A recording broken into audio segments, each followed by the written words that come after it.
तो कई बार हम देखते हैं कि हमारे साथ कोई घटना होती है या कोई अपराध होता है। जैसे कि कोई हम पर अटैक करता है, चीट करता है या कोई और अपराध करता है और हम उसकी रिपोर्ट करने पुलिस के पास जाते हैं, पर पुलिस हमारी रिपोर्ट नहीं लिखती। तो ऐसे में क्या किया जाए?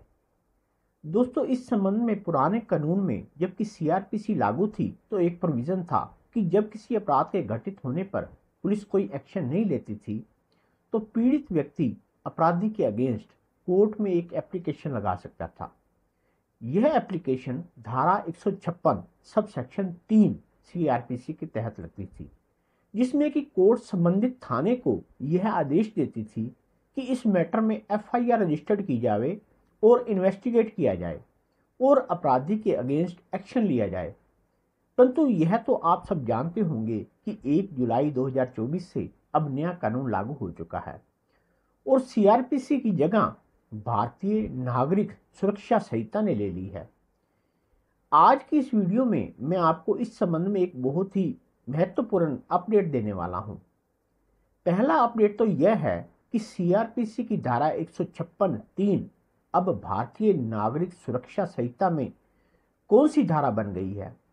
यानी कि अगर एक लेमैन की भाषा में कहूं तो अगर अब ऐसी स्थिति आती है कि आपको कोर्ट में एप्लीकेशन लगानी पड़े तो आप कौन सी धारा के अंतर्गत लगाएंगे और क्या नए कानून में इसके संबंध में कोई और बदलाव किए गए हैं या नहीं। दोस्तों, इस संबंध में सबसे बड़ा बदलाव तो यह है कि धारा 156(3) सीआरपीसी अब भारतीय नागरिक सुरक्षा संहिता की धारा 175(3) में परिवर्तित हो चुकी है।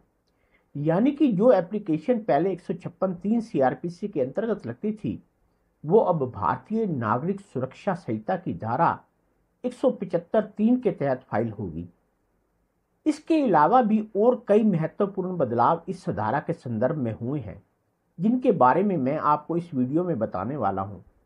पर उससे पहले मैं आपसे एक हम्बल रिक्वेस्ट करूंगा कि अगर आप इस चैनल पर नए हैं तो प्लीज़ चैनल को सब्सक्राइब करें ताकि हमारे आने वाले हर एक वीडियो की नोटिफिकेशन आपको तुरंत मिल सके। हाँ, तो मैं बात कर रहा था धारा 156(3) सीआरपीसी में हुए बदलावों की।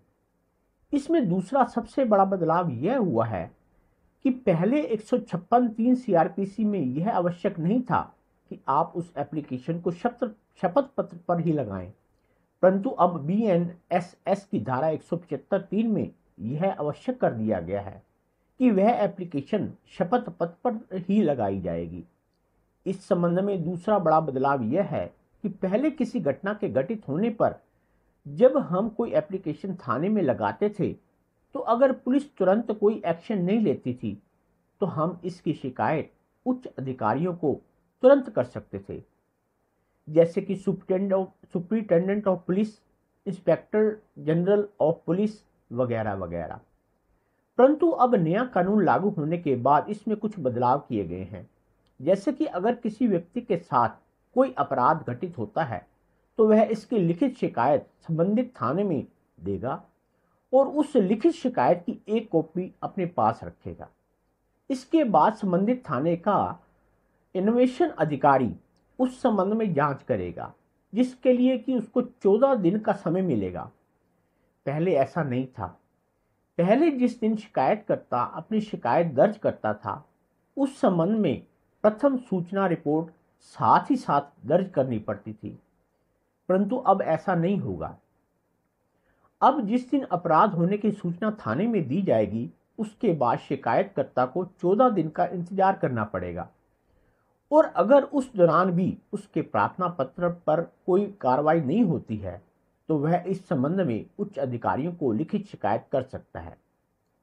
जैसे कि मान लो किसी के साथ आज कोई घटना हुई है और उसने आज इस संबंध में प्रार्थना पत्र थाने में दिया है तो उसे कम से कम 7 दिन इंतजार करना पड़ेगा और 7 दिन से 14 दिन के भीतर वह इस संबंध में उच्च अधिकारियों जैसे कि पुलिस अधीक्षक, डीआईजी, आईजी वगैरह को लिखित सूचना दे सकता है।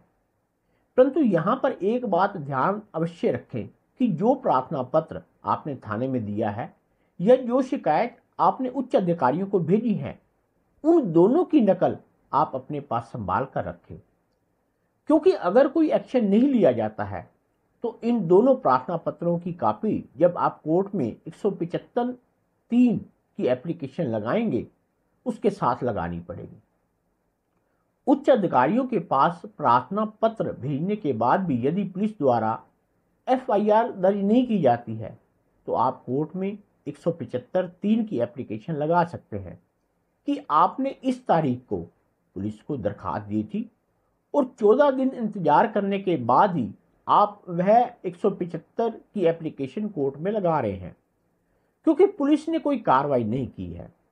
कोर्ट वाली एप्लीकेशन में आप यह भी लिखेंगे कि आप उस तारीख को पुलिस स्टेशन गए थे और वहां यह एप्लीकेशन लगाई थी, परंतु वहां पुलिस द्वारा कोई कार्रवाई नहीं की गई। और साथ ही साथ आप उस एप्लीकेशन की कॉपी भी 175(3) वाली दरखास्त के साथ लगाएंगे। यह एप्लीकेशन आप एक शपथ पत्र के रूप में लगाएंगे। इन दस्तावेजों को देखने के बाद कोर्ट तुरंत संबंधित थाने को एफआईआर दर्ज करने के आदेश जारी कर देगी। इस तरह से अगर पुलिस द्वारा आपके प्रार्थना पत्र पर प्रथम सूचना रिपोर्ट दर्ज नहीं की जाती है तो आप कोर्ट से भी यह दर्ज करवाने के आदेश करवा सकते हैं। उम्मीद करता हूं कि यह जानकारी आपके काम की होगी। अगर जानकारी पसंद आई हो तो प्लीज़ वीडियो को लाइक और शेयर जरूर कीजिएगा, और अगर आप इस चैनल पर नए हैं तो चैनल को सब्सक्राइब जरूर कीजिएगा ताकि हमारे आने वाले हर एक वीडियो की नोटिफिकेशन आपको तुरंत मिल सके। धन्यवाद। नमस्कार।